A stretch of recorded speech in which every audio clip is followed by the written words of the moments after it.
अस्सलाम वालेकुम व्यूअर्स, कैसे हैं आप लोग। मेरा नाम है शेख नबील लाई, मैं बात कर रहा हूँ प्रॉपर्टी कलेक्शन के प्लेटफॉर्म से। तो नाज़रीन, आज हम मौजूद हैं जनाब अभिजिया साहब के साथ, जो कि सीईओ हैं धरती प्रॉपर्टी सर्विसेज से। अस्सलाम वालेकुम, वालेकुम सलाम। कैसे हैं? कैसे? अल्हम्दुलिल्लाह। आप सुनाए, आप ठीक हैं? अल्लाह का करम है। माशा तो आज हम बात करेंगे 2023 के हवाले से। 2023 की जो मार्केट सिचुएशन थी वो कैसी गुजरी हैं, और 2024 को कैसे देखते हैं अभिजिया साहब, तो बात करते हैं। जी जनाब। अच्छा, इसमें ऐसा है कि 2023 किसी से ढकी छुपी कोई बात नहीं है। हम्म। बहुत क्राइसिस में रहे हम, बल्कि 2 साल से क्राइसिस में हैं। उसकी मेन रीज़न जो है वो पॉलिटिकल इश्यूज जो हमारे चल रहे हैं, ख़ासतौर पर पाकिस्तान में। बहुत से मुल्कों में हालात डाउन हुए बिज़नेस के एतबार से, लेकिन पाकिस्तान में कुछ ज़्यादा इफेक्ट इसलिए होता है क्योंकि हम लोग पॉलिटिकली बहुत अटैचमेंट है हमारी ना। हम्म। तो हम उस लिहाज से अपने फैसले कर रहे होते हैं कि पॉलिटिकल सिचुएशन जो है वो किस तरह की है, फिर इस तरह हमने फैसला करना है। बेहतर होगी तो फिर हम ज़्यादा इन्वेस्ट करेंगे, ये हर बंदे की साइकी है। हम्म। अगर मैं इन्वेस्ट करूँ, डेफिनेटली मैं भी ये सोचूंगा कि आगे मुल्की हालात कैसे हैं, और मुल्की हालात जो है वो हमारे पॉलिटिकली आप आज मतलब बहुत ख़राब रहे हैं हम्म। पिछले कुछ अरसे में। तो 2023 तो बहुत अच्छा नहीं गुजरा, ख़ासतौर पे रियल एस्टेट के हवाले से मैं कहूँगा कि रियल एस्टेट में हमने बहुत डाउनफॉल देखा।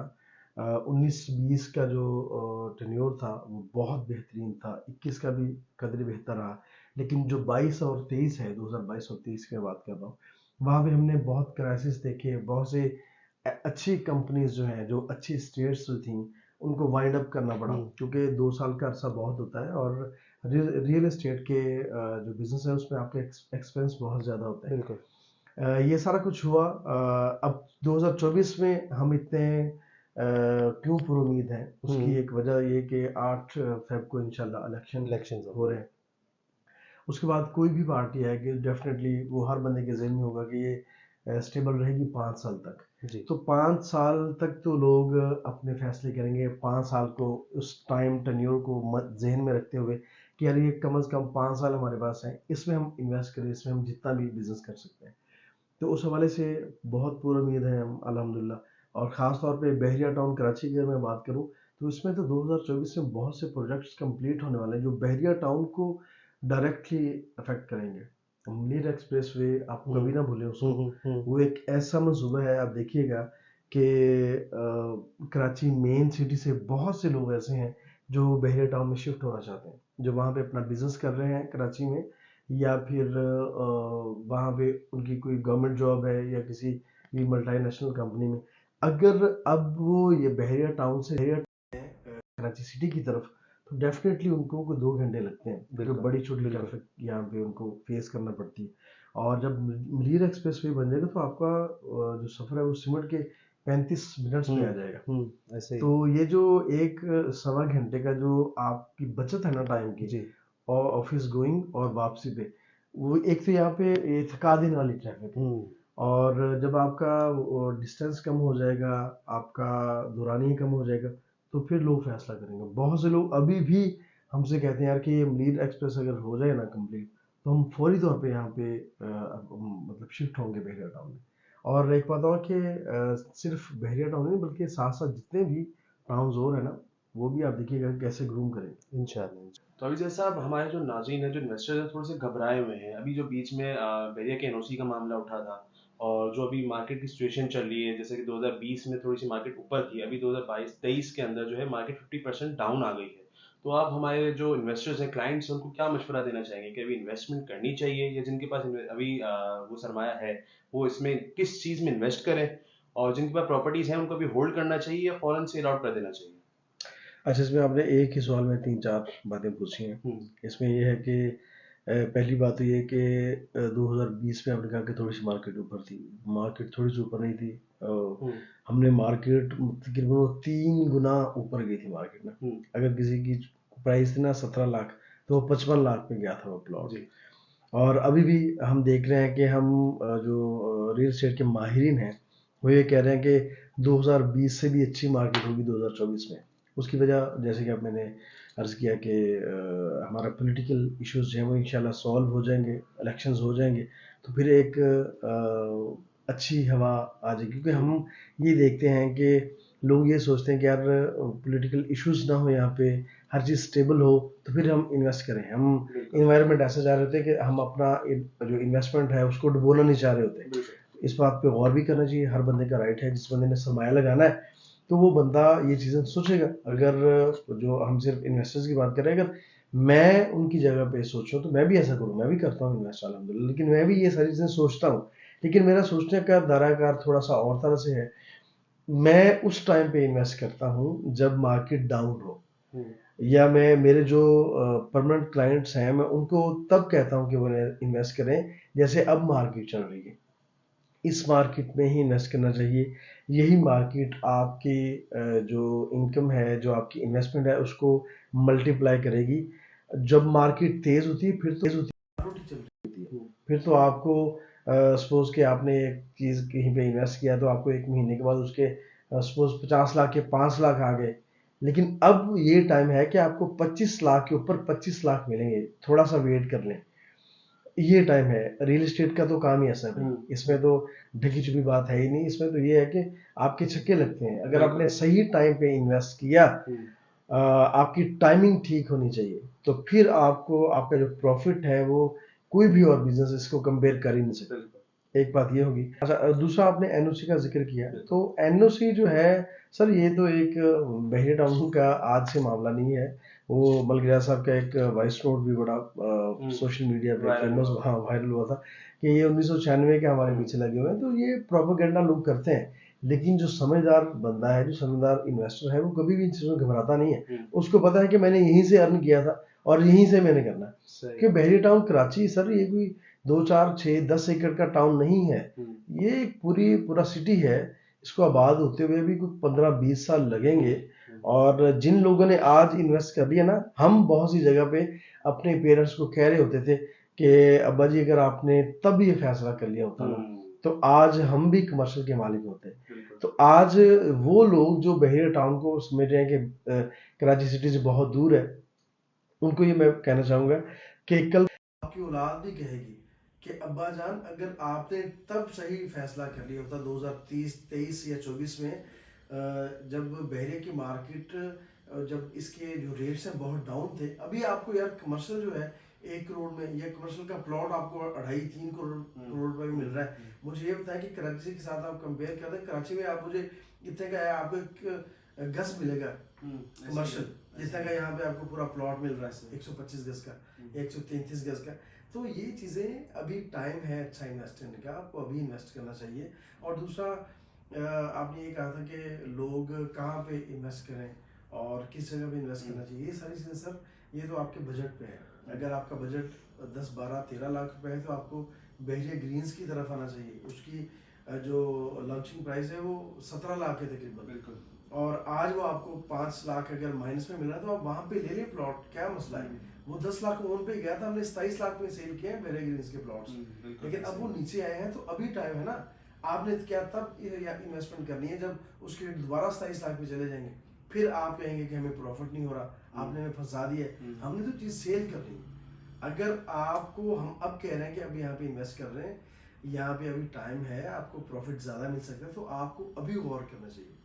हम ये नहीं कहते कि सिर्फ हमारी बात पे आप एतमाद करें और फौरी तौर पे फैसला कर लें, बाहर बैठे तो पैसे भेज दीजिए, ये बात नहीं। आप पाएँ, अगर पाकिस्तान में मौजूद है, कराची में मौजूद है, तो आप विजिट करें, आपको ग्राउंड रियलिटी का पता चले कि यार क्या हालात चल रहे हैं, क्या वाकई अब मुझे इन्वेस्ट करना चाहिए, क्या वाकई जो प्लॉट हम आपको रिकमेंड कर रहे हैं, जो आपको विला रिकमेंड कर रहे हैं, वो वाकई ही मुझे लेना चाहिए। अगर आप सेटिस्फाइड हो तो फिर आपको एक लम्हे के लिए भी नहीं सोचना चाहिए, फिर आपको इन्वेस्ट करना चाहिए। अच्छा, अभी जैसे अभी बहरिया ने जैसे नई नई डील लॉन्च करी है 2610 स्क्वायर यार्ड्स की, लोगों को उसके अंदर इन्वेस्ट करना चाहिए या उसके अलावा किसी और पेशेंट में प्लॉट लेना चाहिए या कमर्शियल में इन्वेस्टमेंट करनी चाहिए या बिल्ड प्रॉपर्टीज है? देखिए, जो लोग तो कहते हैं ना कि मैं बड़ा घर लेना चाहता हूँ, मैं बड़ा प्लॉट लेना चाहता हूँ, मैं फार्म हाउस लेना चाहता हूँ, तो उसके लिए ये जो डील है ना 2 करोड़ 70 लाख रुपए की, ये मैं कहता हूँ प्राइस रखी नहीं बहरिया ने। इसकी कम से कम जो प्राइस है ना वो 5 करोड़ होना चाहिए थी। 2 करोड़ 70 लाख की डील है सर, और 70 लाख आपने डाउन पेमेंट देनी, बाकी आपने 3 साल की किस्तों में पैसे देने। बिल्कुल। आपको और क्या चाहिए, अगर आप ये विलिंग है कि मेरा फार्म हाउस हो, बिल्कुल। लेकिन अगर आपका बजट कम है, आप कहते हैं कि मैं इंस्टॉलमेंट पे नहीं कर सकता, मैं इस झंझट में नहीं पड़ना चाहता, तो अगर आपका कोई, जैसे मैंने आपको पहले भी अर्ज किया कि 12-13 लाख से लेकर आप 5 करोड़ तक भी यहाँ पे इन्वेस्ट कर सकते हैं। जितना बजट है, अभी इन्वेस्टमेंट का टाइम है, अभी कर लें बस। जो भी चीज़ मिलती है ना, जहाँ पे आपका बजट सेट होता है वहाँ पे आपको इन्वेस्ट कर लेना चाहिए। और रेडी प्रॉपर्टी इसलिए बेहतरीन है क्योंकि कंस्ट्रक्शन कॉस्ट बहुत बढ़ गई है, और अभी आपको 1,15,00,000 रुपए आपका 125 गज के ऊपर एक्सपेंस आ रहा है कंस्ट्रक्शन का।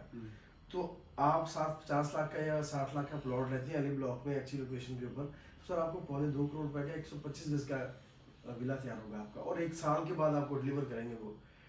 और अगर आपको 1,40 में 1,35 में अगर आपको विला मिल रहा है 235 गज का, तो फिर आपको 235 गज की तरफ जाना चाहिए, आपको 125 गज की तरफ आना चाहिए।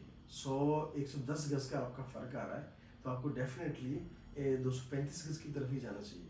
तो अभी आप रेडी प्रॉपर्टी को उठा लें, अगर आपका बजट है 1.5 करोड़ 2.2 करोड़ के रेंज में, तो आपको यहाँ पे इन्वेस्ट कर। अभी आपको स्पोर्ट्स सिटी विला जो है वो आपको 2.15-20 में मिल रहा है सर। वो इतना लग्जरी विला है, उसका एलिवेशन इतना कमाल का है, मैं कहता हूँ कि वहाँ पे तो आपको सोचना ही नहीं चाहिए।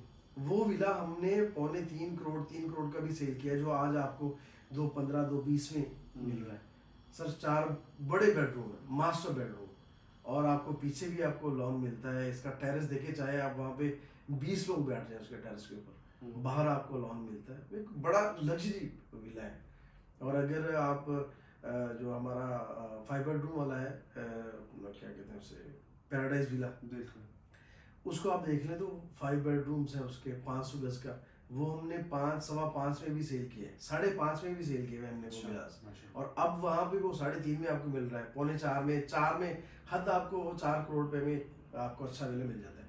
तो अगर आपका करोड़ रुपए की बचत हो रही है, 1 करोड़ या 1.5 करोड़ की, तो आपको वो बचाना चाहिए और अभी इन्वेस्ट करना चाहिए। चाहे आप एंड यूजर हैं, चाहे आप इन्वेस्टर हैं, यही टाइम है। अगर 2-3-4 माह आपने वेट कर लिया तो फिर चीज़ें हाथ से निकलना शुरू हो जाएंगी। अच्छा अभिजय साहब, हमारे कुछ यंगस्टर्स हैं जो कि इन्वेस्टमेंट करना चाह रहे हैं, और लेकिन उनका बजट होता है कम से कम, तो यहाँ पे बहरिया टाउन कराची में भी कम से कम इन्वेस्टमेंट कितनी तक की हो सकती है और कहाँ हो सकती है? सर आपके पास 1 रुपया भी नहीं है तो मैं आपके नाम पे एक अपार्टमेंट आपको मैं लेके दे सकता हूँ। 0 डाउन पेमेंट के साथ हमारे पास ऑप्शंस हैं। 0 डाउन पेमेंट है और आप दें, पहली सिर्फ इंस्टॉलमेंट पे करनी है, बाकी पेमेंट प्लान जो है वो 4 साल का 4.5 साल का हम आपका बनवा देंगे। आप मंथली इंस्टॉलमेंट देते रहें। अगर आप कहते हैं यार कि मैं सिर्फ 20-25 या 30 हज़ार रुपये पर मंथ दे सकता हूँ, मेरी 70-80 हज़ार सैलरी है, बाकी मेरे घर में भी देने होते हैं, तो आप जनाब 25 हज़ार रुपये पर मंथ पे एक शॉप लें, 3 लाख उसकी डाउन पेमेंट है, तो आप 4 साल के बाद ये अपने कमर्शियल के मालिक बने होंगे। कम से कम आपको ये नहीं सोचना पड़ेगा यार कि मैं क्या करूँ, मेरे पास सबको बचत ही नहीं है। ये जैसे हमारे शहरों में या छोटे हमारे मोहल्लों में बीसी वगैरह डालते हैं ना, ये आपकी बीसी है बिल्कुल, और 4 साल के बाद, लेकिन बीसी का ये कि जो आपने पे किया वही आपको मिलना है। यहाँ पे सर आपने पे किया होगा सपोज 25 लाख 4 साल में, और आपको उसका रिटर्न मिलेगा 50 लाख का 60 लाख का, क्योंकि कमर्शियल की उस टाइम पे जो कितना गेन कर चुका है, उसकी वैल्यू कितनी बढ़ चुकी होगी। तो ये सारी चीज़ें अगर आप डीपली ऑब्जर्व करेंगे, इस पे गौर करेंगे, यहाँ का विजिट करेंगे, तो फिर आपकी समझ में चीज़ें आएंगी। जो नए इन्वेस्टर्स हैं उनको मैं हमेशा ये कहता हूँ, उनको पैसा इन्वेस्ट करने से पहले थोड़ा सा टाइम इन्वेस्ट करना चाहिए। वो आए यहाँ पे, हमारी टीम मौजूद है, वो विजिट करें, वो जो चीज़ों में वो देखना चाहते हैं वो बताएं कि हम नए हैं, हमने पहले इन्वेस्ट नहीं किया, तो उसको उस तरीके से ही गाइड किया जाएगा। ऐसे नहीं कि कोई भी बंदा आया तो हम कहें यार कि मतलब जो पुराना इन्वेस्टर है उसके साथ भी वैसे ही बिहेवियर, क्योंकि पुराना इन्वेस्टर जो है उसको थोड़ी चीज़ों की समझ होती है, वो जान चुका होता है ना मार्केट को। लेकिन नए इन्वेस्टर को हम उसी तरह डील करते हैं कि उसको एक एक चीज़ जो है वो बारीकी हर तरह से, कब इन्वेस्ट करना है, कहाँ पे करना है, कितना करना है, वो सारी चीज़ें हम एक्चुअली हमने ये डीलर्स वाला या ब्रोकर्स वाला हमने कॉन्सेप्ट ख़त्म कर दिया। हमने, जैसे आप डॉक्टर के पास जाते तो वो मेडिकल आपका कंसल्टेंट है सर, आप लॉयर के पास जाते तो वो आपका लॉ का कंसल्टेंट है। ये रियल स्टेट कंसल्टेंट का कॉन्सेप्ट हमने यहाँ पे दिया। आप हमारे साथ आके, ये नहीं कि बड़े पेड़ वाला एक बंदा बैठा हुआ मूँछों वाला, तो उसको पता नहीं है वो अंडर मैट्रिक है और उसने आके जनाब हाँ क्या लेना आपने, इस तरह से नहीं है। अब तो सर हमारे पास, मैंने खुद अल्हम्दुलिल्लाह MBA किया हुआ है, आप पढ़े लिखे हैं माशाल्लाह, अब पढ़े लिखे लोग इस फील्ड में आ रहे हैं और अपने तरीके से यहाँ पे काम कर रहे हैं। ऐसा नहीं है कि मार धाड़ वाला तो सिलसिले खत्म हो गया सर, अब तो सीधी सीधी सी बात है और लोगों को गाइड किया जाता है कि सर इस तरह नहीं करना, आप इस तरह करेंगे तो ज़्यादा फायदा है। आपको पता है कि हमारे साथ जो चेन है क्लाइंट्स की, एक क्लाइंट ने आगे हमें 10-15 क्लाइंट्स दिए हैं अपने जो जितने भी नियर डियर उसके रिलेटिव्स होते हैं, तो वो चेन इसी तरह से बनती है कि हम उनको अच्छा गाइड कर रहे हैं। बहुत से ऐसे ओवरसीज क्लाइंट्स हैं जिन्होंने हमें देखा ही नहीं हुआ, लेकिन हमारी उसके साथ मल्टीपल डील्स हो चुकी हैं। बिल्कुल ऐसे ही है। उसकी वजह यह है कि हम प्रॉपर गाइड करते हैं कि अभी यहाँ पे इन्वेस्ट नहीं करना। और एक सवाल आपने पूछा था वो बीच में दब गया कि अभी जिनकी प्रॉपर्टी है उसको सेल करना चाहिए, होल्ड करना चाहिए। मैं कभी भी आपको प्रॉपर्टी सेल करने का इस टाइम पे मशवरा नहीं दे सकता। मैं इस टाइम पे आपको ये कहूँगा कि जहाँ पे आपने इतना होल्ड किया है ना, इतना वेट किया है, आप कोई 2-4-6 माह और वेट कर लें। आपको ये वेट करना बहुत अच्छा लगेगा। तब उस टाइम पे आपको फील होगा कि किसी बंदे ने अच्छी बात की थी और हमने 6 महीने उसके कहने पे वेट किया, और आज जो प्लॉट या जो विला हम 50 लाख सस्ता दे रहे थे, आज वो उसके रेट्स कितने बढ़ गए हैं। बिल्कुल। अच्छा अभिजीत साहब, लोग कहते हैं कि आगे आने वाले वक्तों में बहरिया जो है दुबई बन जाएगा, इसके अंदर कितने हकायक हैं और पिछले 10 साल के ग्राफ में आप क्या कहते हैं कि कितने हद तक इस बात में सच्चाई है? सर इसका मैं इस बारे में कोई बात नहीं कहूँगा, सिर्फ इतना कहूँगा कि आज से 5 साल पहले की जो वीडियोस हैं जनाब एवेन्यू की या मिडवे ए बी की, वो आप उठा के देख लें। आप सर्च करें, हर चीज़ आपके एक क्लिक के ऊपर है। सर्च करें आप यूट्यूब पे, गूगल पे कि आज से 5 साल पहले 2018 में बहरिया कैसा था, तो आपको नजर आएगी। कोई बिल्डिंग आपको नजर ही नहीं आएगी सर। बिल्कुल ऐसे ही सर अब तो यहाँ पे सैकड़ों हाई राइज बिल्डिंग बन चुकी हैं, 30-35 फ्लोर के यहाँ पे उन्होंने डिलीवर कर दिए हैं। अबुल कासिम का आपने देखा, डोमिनियन का सामने प्लाजे देखे आपने, बिल्कुल ऐसे करके देखना पड़ते हैं। तो सर ये दुबई आप इंशाल्लाह देखेंगे अगले आने वाले जो 5 साल है ना, जो पिछले 5 साल में काम हुआ है और जो अगले 5 साल है, इससे डबल काम होगा। जो पिछले 5 साल में काम हो चुका है उससे डबल काम अगले 5 साल में होगा, और उसके बाद फिर अगले 5 साल में उससे डबल होगा। तो देखेंगे सर दुबई इंशाल्लाह आप देखेंगे कि लोग यहाँ पे देखने के लिए आएंगे बहरिया टाउन को। आपने देखा नहीं न्यू ईयर नाइट पे क्या सूरत हाल थी, 1.5 घंटा में फंसा रहा हूँ ट्रैफिक में। तकरीबन 3 किलोमीटर का सफर मैंने 1.5 घंटे में किया, और रात को 3 बजे भी यहाँ पे इतना रश था कि जैसे पता नहीं हम किस जगह पे आ गए। कराची को लोग भूल गए थे। बिल्कुल मैं कराची से ही आ रहा था बहरिया टाउन में एंटर होने के लिए, और 3 किलोमीटर पीछे तक लाइन लगी थी गाड़ियों की, और मैं 1.5 घंटे में एंटर हूँ। कराची में कुछ भी नहीं था, हालांकि वहाँ पे भी अट्रैक्शंस हैं, लेकिन वहाँ पे लोग चाहते हैं कि अच्छा माहौल मिले, आप खुल के अपनी फैमिली के साथ बैठ सकें, आपको कोई ताड़ने वाला ना हो, आपकी कुछ स्नैचिंग करने वाला ना हो। यहाँ पे लोगों ने अपनी फैमिलीज के साथ उन्होंने हर चीज़ मतलब गोल्ड भी पहना हुआ है, और रात को फिर रहे हैं चटाई बिछा के, या जो ग्राउंड्स हैं, प्लॉट्स हैं, लश ग्रीन तो प्लॉट्स हैं, बैठे हैं बच्चों के साथ एंजॉय कर रहे हैं। वहाँ पे किसी को कोई डर खौफ नहीं है, डांसिंग फाउंटेन पे लोग फिर रहे हैं, और अल्हम्दुलिल्लाह रोड्स इतने वाइड हैं। आपने एक भी एक्सीडेंट की कोई सुनी है वारदात यहाँ पे कि न्यू ईयर में आपके कोई एक्सीडेंट हुआ, जिस तरह से लड़के वन व्हीलिंग करते हैं, बाइक कितनी स्पीड में चलाते हैं, रोड्स इतने खुले दे दिए भाई कि आपका यहाँ पे बहरिया टाउन के अंदर फील नहीं होता कि जितनी मर्जी ट्रैफिक हो। यहाँ पे लाखों लोग आए थे, हजारों की बात नहीं मैं कर रहा। आपने शायद वो वीडियोस देखी कि नहीं, मैंने अपलोड भी करवाई थी, उसमें गाड़ियाँ ही गाड़ी नजर आ रही थी, आपको लाइट्स ही लाइट्स नजर आ रही थी।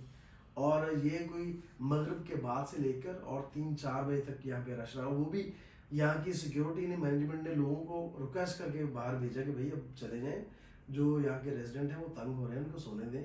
वो क्योंकि आपको पता ही जैसा बाइक के वो सेंसर वगैरह निकाले, गाड़ियों के निकाले, वो चला रहे हैं, तो उनके रिक्वेस्ट करके बाहर निकाला। अदरवाइज इन लोगों ने सुबह कोई 6-7 बजे जाना, जब दिन थ्रू होना था ना सूरज 2024 का, तब जाना था। तो इतना लोग बेवकूफ़ तो नहीं है ना यार। बिल्कुल लोगों को पता है कि कहाँ पे जाके वो सुख का सांस ले सकते हैं। बिल्कुल आप मुझे बताएं कि कराची जिस तरह से पूरे मुल्क को पाल रहा है, उसके साथ ज्यादती है। वीडियो लंबी हो जाएगी माजर के साथ, लेकिन कराची के साथ मैं समझता हूँ ज्यादती है।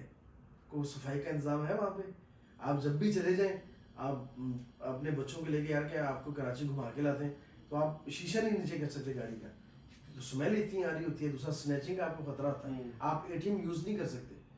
यहाँ पे आप 3-3 करोड़ रुपए लेके बाइक पे लड़कों को भेजते हैं हेड ऑफिस में चले गए ट्रांसफर करवाने के लिए, तो ये सारी चीज़ों का लोगों को इसका पता चलेगा, लेकिन थोड़ा सा वेट करें। वो कहते हैं ना कि रुको ज़रा, सब्र तो सब्र करो, करो। या थोड़ा सा वेट करें, फिर देखिएगा कि बहरिया टाउन की तरफ लोग लपकेंगे, आएंगे नहीं सर, लपकेंगे इंशाल्लाह। इंशाल्लाह। बहुत अच्छी बात कही आपने, बहुत अच्छा लगा आपसे मुलाकात करके। बहुत शुक्रिया। नाज़रीन, अगर आप ऐसी इन्फॉर्मेटिव वीडियोस देखना चाहते हैं तो अभी चैनल को सब्सक्राइब करें, लाइक करें, शेयर करें, बेल आइकन को क्लिक करें। अपना बहुत सारा ख्याल रखिएगा। शुक्रिया। अल्लाह हाफ़िज़।